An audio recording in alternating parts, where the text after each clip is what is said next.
Clansman, a historical romance of the Ku Klux Klan by Thomas Dixon Jr. Thomas Dixon Jr. was born in January 11th in 1864 in Shelby, North Carolina. His father was a Baptist minister and farmer, and his mother, Amanda Elizabeth McAfee, grew up as the daughter of a South Carolina planter. As a child, during the South's devastating Reconstruction period, Dixon witnessed firsthand the difficulties associated with the post-war poverty. He was able to attend school regularly at the age of 13 when he entered Southview Academy in 1877. His good grades at the school earned him a scholarship to Johns Hopkins University, where he studied history and politics for a semester until he lured to pursue an unsuccessful acting career in New York. In May 1884, Thomas entered law school in Greensboro and was elected to the state legislature at age 20. 2 years later, he was ordained Baptist minister and he became the leader of congregations in Boston and New York. In March 1894, he pursued lecturing full-time, and that resulted in a spectacular rise to fame and fortune. While on his lecture tours, he began writing the first of his Klan trilogy, The Leper's Spots, which was a runaway success. In this trilogy, Dixon's attempts to redress injustices perpetrated against the South. Deeply conservative, both politically and religiously, Dixon remained adamantly against extending political rights to African Americans, fearing that social equality would inevitably result in miscegenation, a prospect Dixon found seemingly such as reactionary beliefs in conjunction with his insistent veneration of the South made Dixon popular yet controversial figure. Although his work is seldom read today, both in his themes and as political preacher seeking national congregation through mass media, Thomas Dixon clearly foresaw with the politicized television evangelists of the modern South. In the second novel of this trilogy, The Clansman, Thomas Dixon offers the historical outline of the conditions from the enfranchisement. This novel, The Clansman, presents the true story of the Ku Klux Klan conspiracy, which overturned the Reconstruction regime. Spanning 5 years from 1865 to 1870, the novel opens just as General Lee signs the treaty at Appomattox, officially ending the Civil War. The first scene unfolds in a Washington hospital where Miss Elsie Stoneman entertains wounded soldiers with songs from the South. In this room of the Union soldiers, she finds herself thrown to an injured Confederate colonel, the 19 years old Ben Cameron.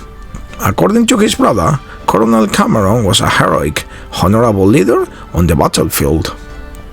Ben has been condemned to death by a local court-martial and has been convinced of fighting as a guerrilla soldier. Moved by the injustice of Ben's sentence, Elsie petitions President Abraham Lincoln for his pardon. Ben Cameron, the Grand Dragon of the South Carolina's Ku Klux Klan, arguably represents the Klansman's central heroic figure. Perhaps, on the other side, President Lincoln represents the mythic hero. In this sense, Dixon portrays Lincoln as a noble Southern gentleman who remains faithful to the values instilled during his Kentucky childhood.